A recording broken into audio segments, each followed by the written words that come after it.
en el cual ya por primera vez se refiere a Fray Giovanni da Fiesole como Fray Angelico. Vasari y otros afirman que se le otorga este nombre porque sus pinturas son más angélicas que humanas.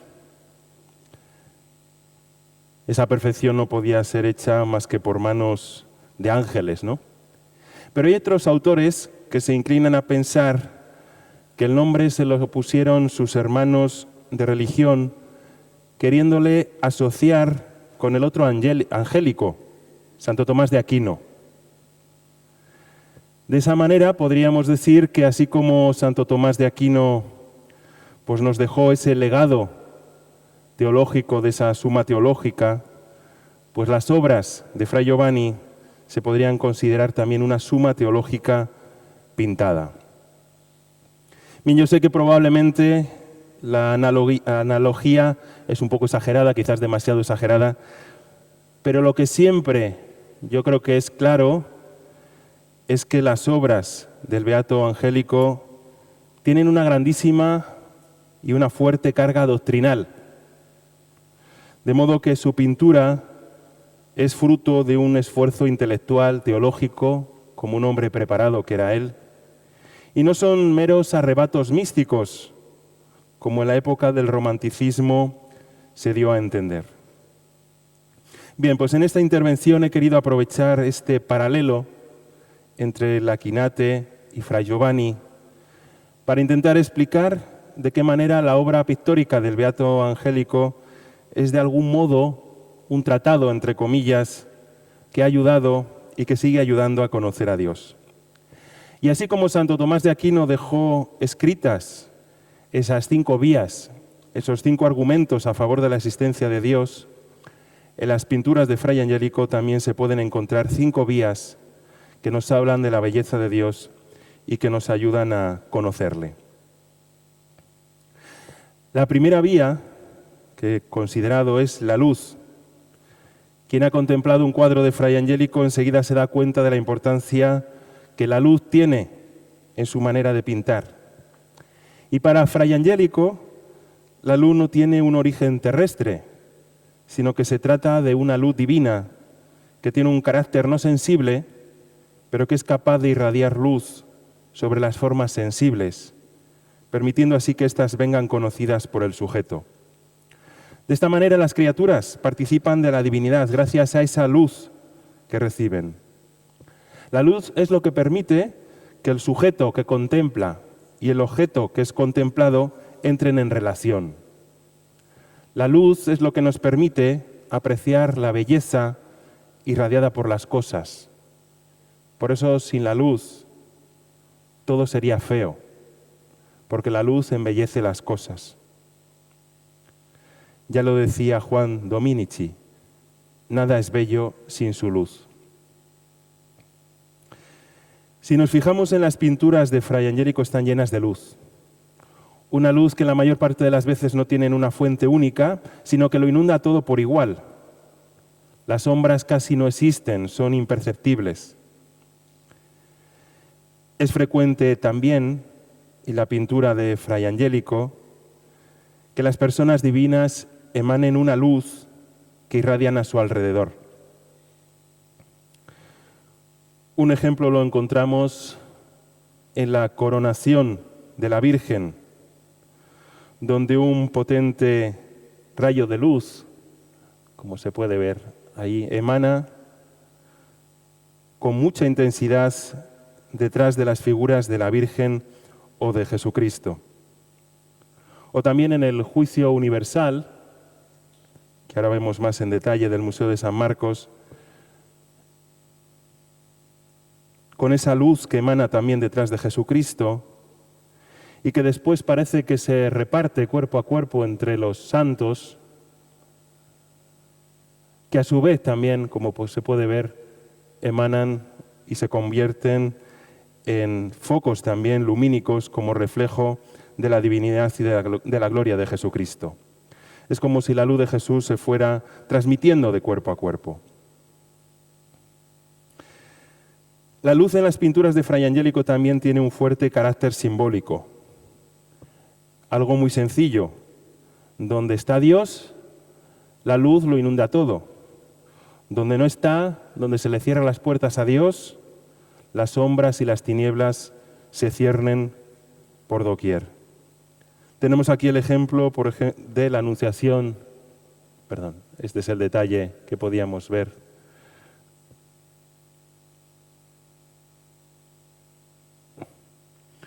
Esta Anunciación de Cortona, si no me equivoco, en el cual se da un fuerte contraste entre la escena de la expulsión de Adán y de Eva que está sucediendo en la oscuridad, vemos cómo es de noche en esa expulsión, frente a esa escena de luz que es la Anunciación, especialmente en esa imagen del ángel, esa luz que brota con fuerza del ángel que parece casi transparente y del que surgen los rayos que inundan todo el espacio.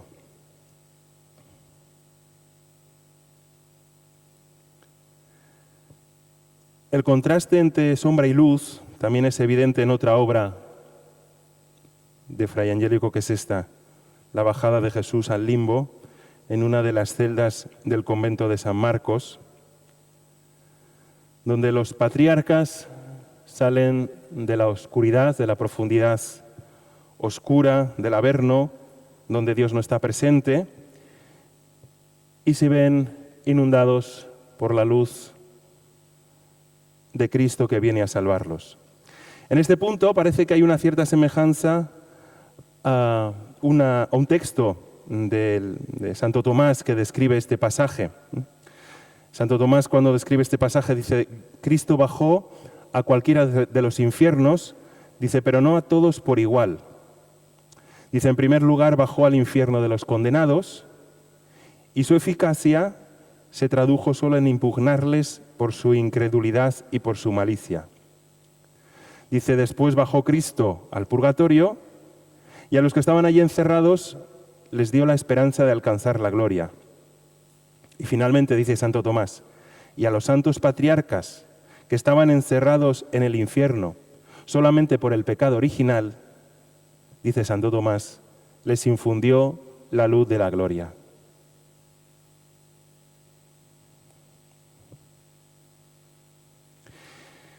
La segunda vía para conocer a Dios, según Fray Angélico, la integridad, la perfección. Como sabéis, para Santo Tomás, una de las condiciones necesarias para definir como bella una cosa es la integridad. Según el Aquinate, una cosa es bella si es completa, sin ninguna carencia de forma, sin ninguna parte inadecuada o que falte.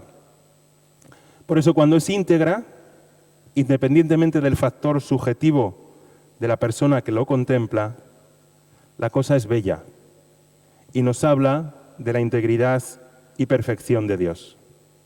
También en esto se enlaza con creo que es la cuarta vía de Santo Tomás, que también nos habla de Dios como un modelo perfecto,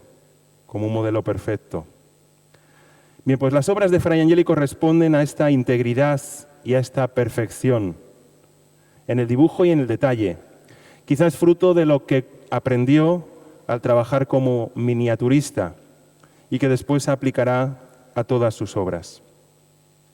Si habéis tenido la oportunidad de ver los vídeos que el Museo del Prado ha realizado con motivo de esta exposición sobre la restauración de la Anunciación del Prado, en ella pues los restauradores estaban sorprendidos del grandísimo detalle de las obras de Fray Angélico.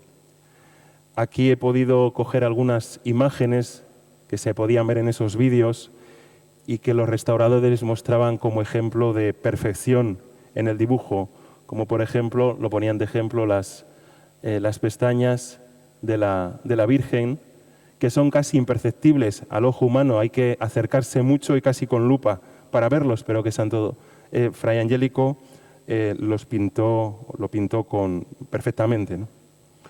O lo mismo también ponían como ejemplo esta sombra blanca bajo los labios de la Virgen. o la misma... Perdón, Señor. O también la perfección en el rostro y en los cabellos del ángel.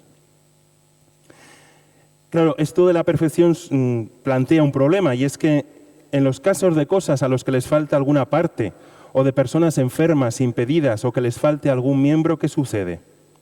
Santo Tomás dice que aun no siendo del todo íntegras, no se puede decir de ellas que tengan completa ausencia de belleza.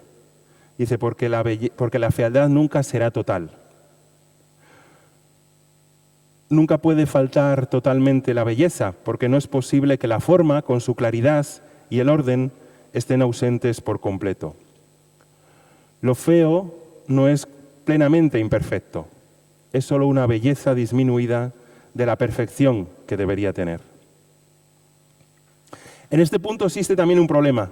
¿Por qué Dios ha creado al ser humano bueno y bello y después permite las enfermedades, las deformidades, los accidentes que provocan la falta de integridad?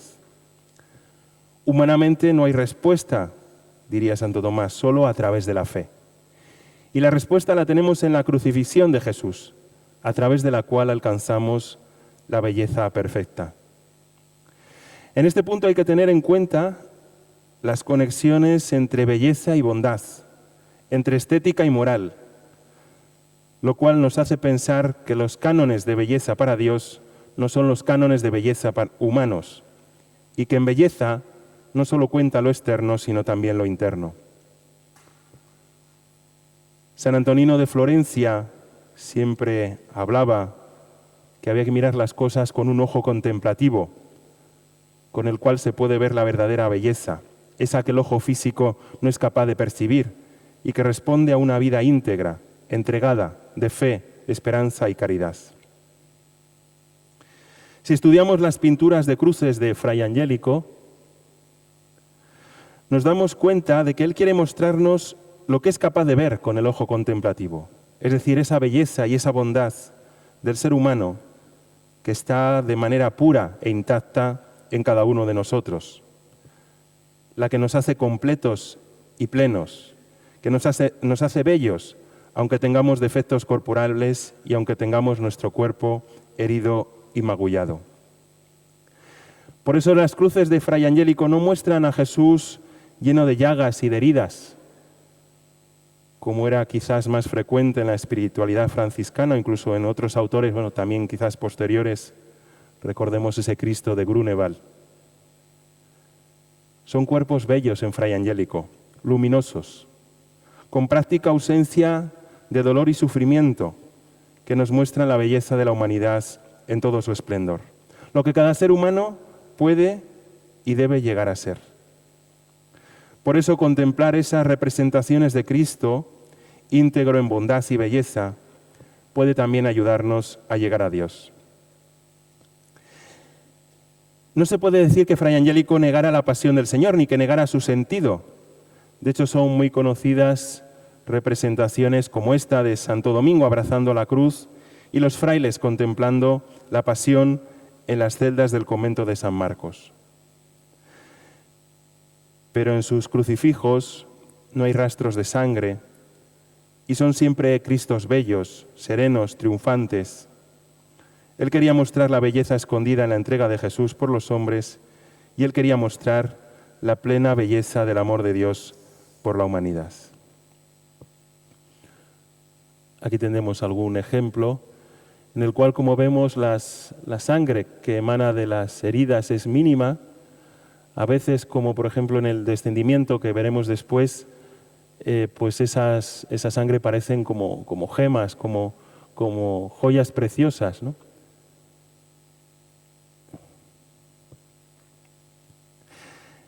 La tercera vía, la belleza de la creación.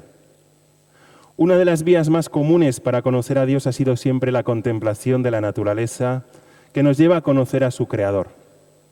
La belleza de lo creado era una prueba de la infinita bondad del Creador, pero también y sobre todo un medio para suscitar en el ánimo la admiración y el entusiasmo.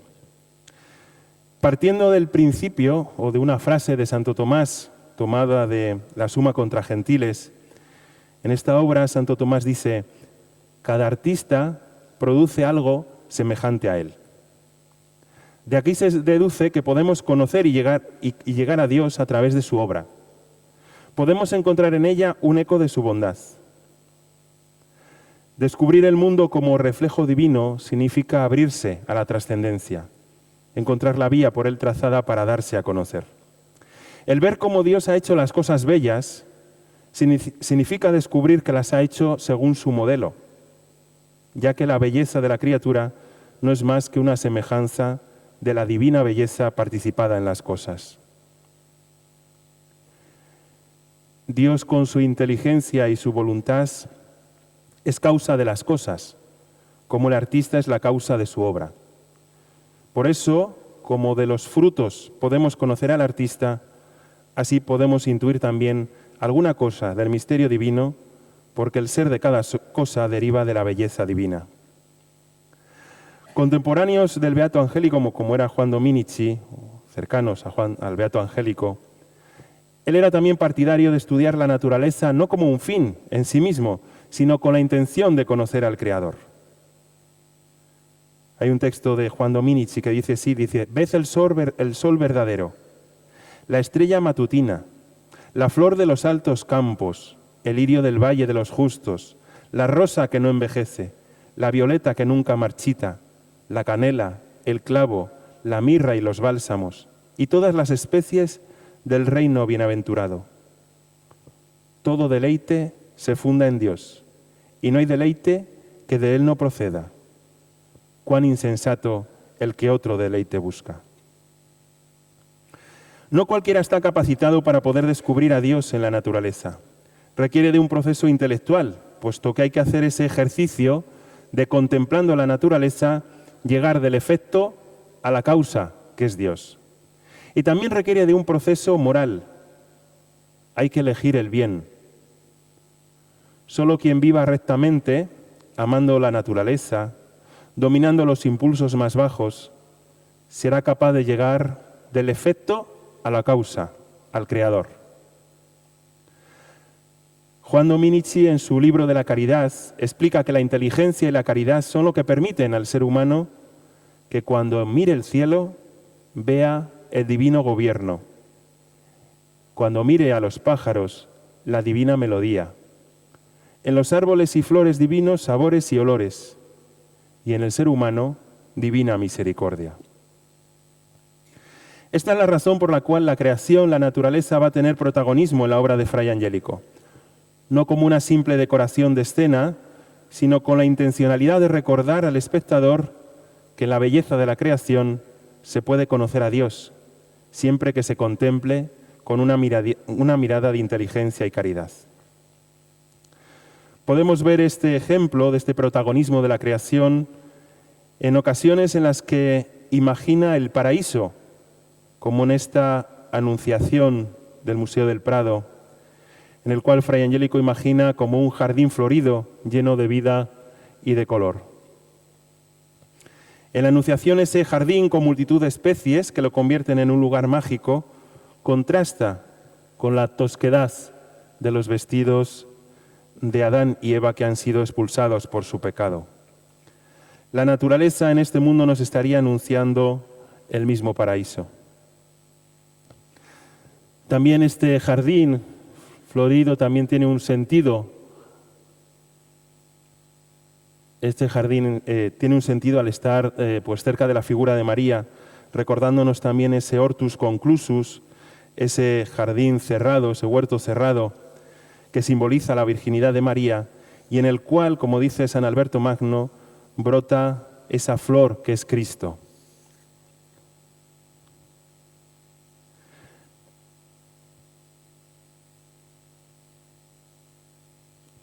En otras obras, como por ejemplo esta Lamentación sobre Cristo muerto, el descendimiento, este es el descendimiento, la naturaleza rodeando la escena dramática tiene una función de ayuda a la meditación. Tras contemplar esta escena de la pasión, la mirada se dirige hacia la naturaleza, la cual nos ayuda a meditar acerca de la ingratitud que hemos tenido con Dios, arrebatando la vida de su Hijo por nuestros pecados. Así le pagamos al que nos regaló la belleza y perfección de la naturaleza.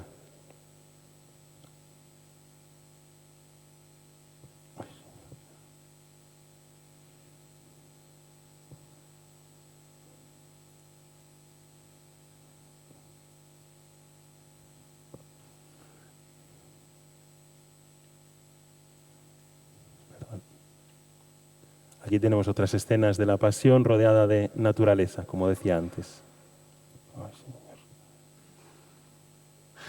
En otras, en cambio, como por ejemplo esta, que es una de sus crucifixiones en San Marcos, sorprende la absoluta ausencia de naturaleza, con un paisaje absolutamente desértico. ¿Cuál puede ser el motivo de este cambio? Pues que está dirigido a otro tipo de espectador, a los frailes que ya no necesitarían, según la manera que tenía de entender el lenguaje pictórico fray Angélico, de la sensualidad de la naturaleza para conocer a Dios. Solo Cristo les basta.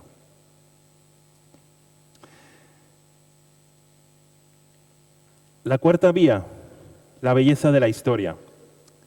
Dios se encarnó en nuestro mundo, formó parte de la historia y por tanto la historia puede llevarnos a Dios.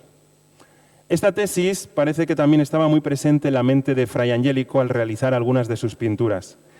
Él no optó por representar escenas profanas, sino únicamente escenas religiosas cuya acción siempre tiene un valor alegórico. Fray Angélico va a tener una visión providencialista de la historia. La historia para él es el relato de hechos acaecidos en el pasado, pero siempre queridos e inspirados por Dios. Desde que Cristo se encarnó y redimió la humanidad al final solo puede dirigirse hacia el bien. Y todo en este mundo está previsto. El desenlace de la acción está escrito, porque siempre Dios triunfará, aunque aparentemente lo que se muestre sea un fracaso. Aquí hay que decir que fray Angélico no es que niegue el libre albedrío, no está diciendo que somos marionetas en manos de Dios. Fray Angélico tiene una visión muy positiva de la historia. El ser humano es libre de elegir entre el bien y el mal. De hecho, muchas veces elige la peor de las opciones que provoca el mal. Pero aún así da igual. Al final de la historia triunfa siempre el bien, triunfa siempre Dios. Por eso las pinturas de fray Angélico tienen ese aire teatral, en que cada personaje tiene claro cuál es su papel y está claro cuál es el final. Por eso de fray Angélico se puede decir que no fue un gran narrador, sino un gran predicador, porque utilizó sus escenas con una finalidad de exhortación y de meditación. Como ejemplo vamos a poner algunas escenas de martirios. Las pongo como ejemplo porque no van a tener nada de trágico, porque para él solo es el acto por el cual el santo alcanzará la gloria. Por esa razón, por ejemplo, en esta escena de San Lorenzo ante Valeriano y su martirio, presenta al prefecto no como un hombre cruel, simplemente lo presenta sereno, porque es un instrumento del que se sirve la providencia para ayudar al santo a alcanzar esa gloria.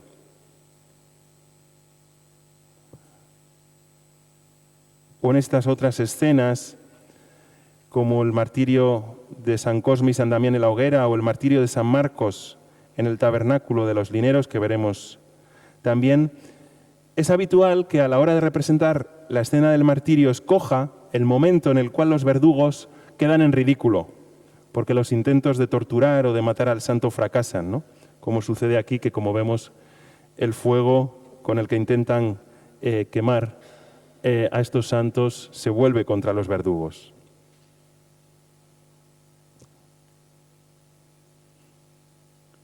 Esto lo mismo también en esta escena en el cual una especie de ángeles o demonios pues atacan al verdugo.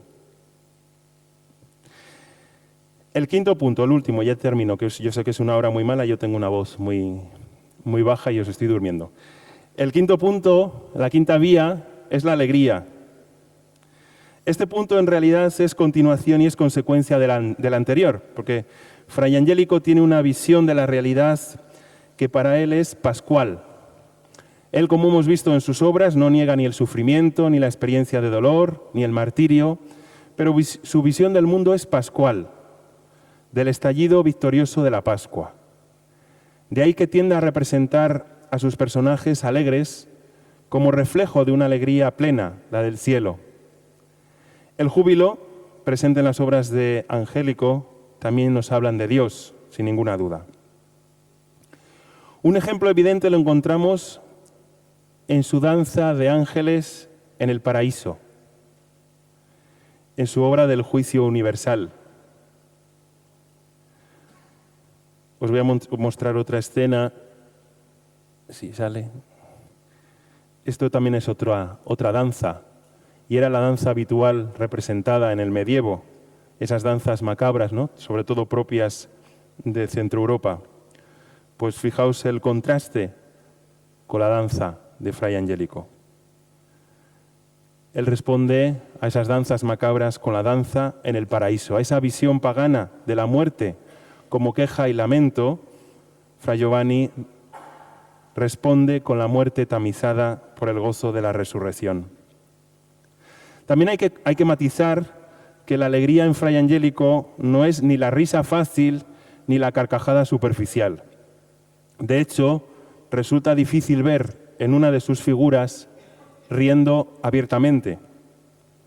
En las emociones expresadas por el fraile hay mesura. Son emociones controladas, son justas, sensibles, porque en el angélico todo pasa por el matiz de lo teologal. Miguel Iribertegui, un fraile dominico, también artista, también admirador de Fray Angélico y quien me ha inspirado muchas veces, especialmente pues, en este tema de la alegría, ponía de ejemplo esta obra. Bueno, aquí tenemos la alegría de la danza. Ponía como ejemplo este cuadro de San Francisco y Santo Domingo, del cual decía que era un abrazo sencillo, directo, veraz, pero también es cortés, ritual, sereno, alegre sin risa, decía él, alegre sin risa, cordial sin reticencias, pero con un punto de gravedad. Se ve el gesto fraterno, pero con la importancia de un acto oficial. Bien, por eso resulta difícil a lo mejor percibir el gozo en las obras de Fray Angélico. No busquemos carcajadas ni sonrisas exageradas. Hay que fijarse más en detalle, en los gestos corporales, en las sonrisas medio esbozadas. Aquí vemos algunas en este pasaje de la coronación de la Virgen, del armario de plata del Museo de San Marcos. Sonrisas medio esbozadas, creo que tengo algún ejemplo más. Incluso en esta escena de la resurrección, ¿no? Podríamos imaginar cuál es la alegría de la María Magdalena al ver a su Señor, pero aún así aquí no veremos, como digo, sonrisas exageradas, sino sonrisas medio esbozadas. También podemos ver esa alegría en la paz del rostro, que nos hablan más bien de un gozo sobrenatural, reposado, tranquilo,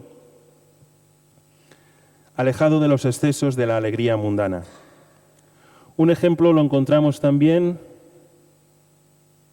en la comunión de los apóstoles, donde la alegría se manifiesta en los rostros, en las miradas agradecidas, en las manos cruzadas o abiertas y en el lenguaje corporal de adoración.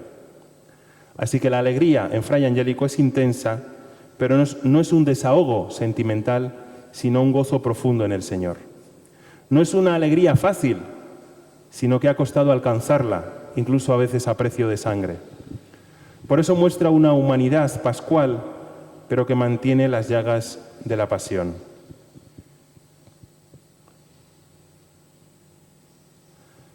Para finalizar y continuando con la alegría, quizás en alguna de sus obras se desata, Fray Angélico se desata, va más allá de su mesura, va más allá de esa tranquilidad o de ese gozo sereno, y en este juicio universal, creo que es del Museo de San Marcos, pues se pueden ver algunos excesos, ¿no?